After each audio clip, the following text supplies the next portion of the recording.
अस्सलामु अलैकुम वरहमतुल्लाहि वबरकातुहू। आज के सबक में आप सबका खैर मकदम इस्तकबाल है।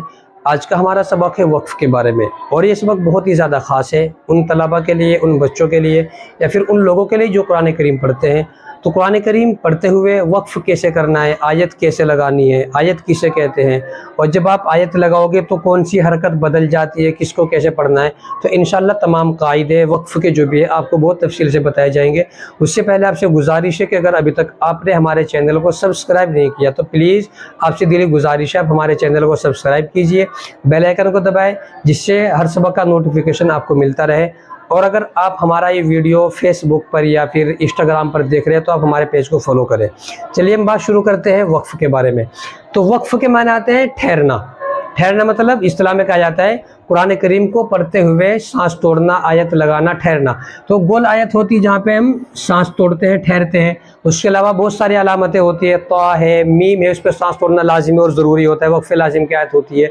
तो इस तरह जहाँ जहाँ पे आयतें बनी होती है तो वहाँ पे वक्फ़ करना, ठहरना, उसको आयत लगाना भी कहते हैं।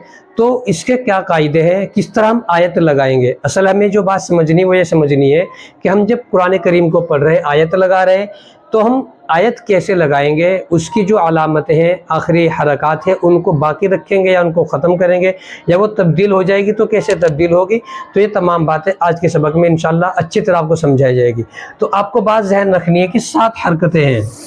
कितनी हरकतें हैं? 7। ज़बर, ज़ेर, पेश, 2 ज़ेर, 2 पेश, खड़ी ज़ेर, उल्टा पेश। 1 2 3 4 5 6 7, ये 7 हरकतें हैं।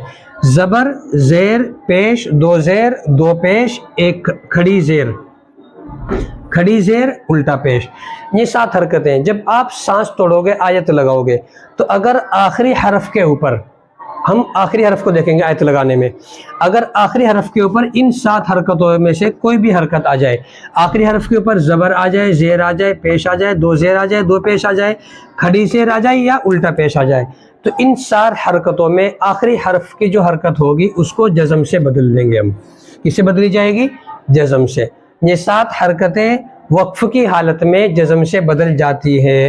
जैसे आलमीना, आलमीन, रजीमी, रजीम, रहीमु, रहीम, नारिन, नार, नागुन, नार, लहू, लह। तो इस तरीके पर अगर आखिरी हरफ की जो हरकत है वहाँ पे वक्फ़ करना है, और वो हरकत ज़बर, ज़ेर, पेश, 2 ज़ेर, 2 पेश, खड़ी ज़ेर, उल्टा पेश है, तो इन 7 हरकतों को वक्फ़ की हालत में जज़म से बदल देते हैं। पहली बात। दूसरी बात देखिए, 2 ज़बर और खड़ा ज़बर, अगर इस सूरत में आप आयत लगा रहे हो और वक्फ़ की जो आखिरी हरफ की हरकत है वो 2 ज़बर है या खड़ा ज़बर है, तो इन दोनों को वक्फ़ की हालत में अलिफ मद्दा से बदल दिया जाएगा। जैसे यशाअन को क्या पढ़ेंगे? यशा। अब यहाँ पर क्या है? 2 ज़बर हमज़ा के ऊपर लगे हुए हैं, और हमने यहाँ पर आयत लगानी है। मुसम्मन, हमने यहाँ पर मीम के ऊपर क्या लगे हुए? 2 ज़बर लगे हुए हैं। मीम के ऊपर यहाँ पर भी 2 ज़बर है, और हमने यहाँ पे आयत लगानी, सांस तोड़ना है। ये शाअन के ऊपर 2 ज़बर लगे हुए, हमज़ा के ऊपर, हमने यहाँ पे सांस तोड़ना है, वक्फ़ करना है। तो वक्फ़ के अंदर आखिरी हालत को दिखाई जाएंगे, आखिरी जो हरकत होगी हरफ की उसको देखेंगे। तो हमज़ा पे हमने यहाँ पे आयत लगानी है, सांस तोड़ना है, और यहाँ पे मुसम्मन पे हमने सांस तोड़ना है। तो इन दोनों सूरतों में खड़ा ज़बर जो होगा वो, और 2 ज़बर जो होंगे, इनको अलिफ मद्दा से बदल दिया जाएगा। जैसे यशाअन का क्या पढ़ेंगे? यशा। मुसम्मन का मुसम्मा, मूसा का मूसा, तो ये जुकतु बाकी रहेगा। इन दोनों सूरतों में क्या होगा? खड़ा ज़बर जो होगा वो अलिफ मद्दा से बदल जाएगा। ठीक है भाई।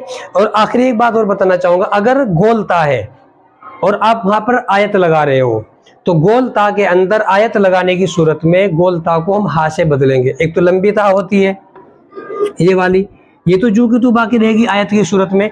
एक गोलता होती है जिसके ऊपर ऐसे नुक्ते रखे जाते हैं।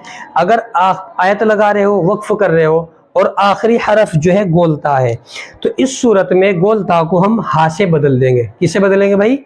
हा से। जैसे यहाँ पे लिखा जारियतुन।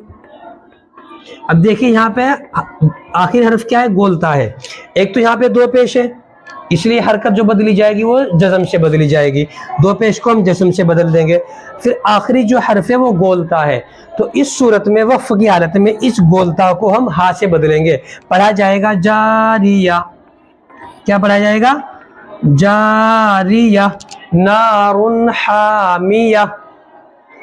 तो ये वक्फ की निशानी अलामतें हैं।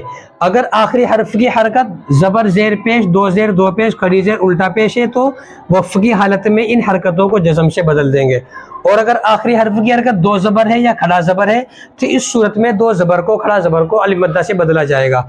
और अगर आखिरी हर्फ की हालत क्या है, गोलता है, तो गोलता को वक्फ की हालत में हम हा से बदल देंगे। तो ये वक्फ करने का तरीका है, इसको जहन में रखना है। तो जो भाई कुरान करीम को पढ़ते हैं, तो कुरान करीम को पढ़ते हुए उसको सांस तोड़ते वक्त इन बातों का हमें ख्याल करना बहुत ज़्यादा ज़रूरी है।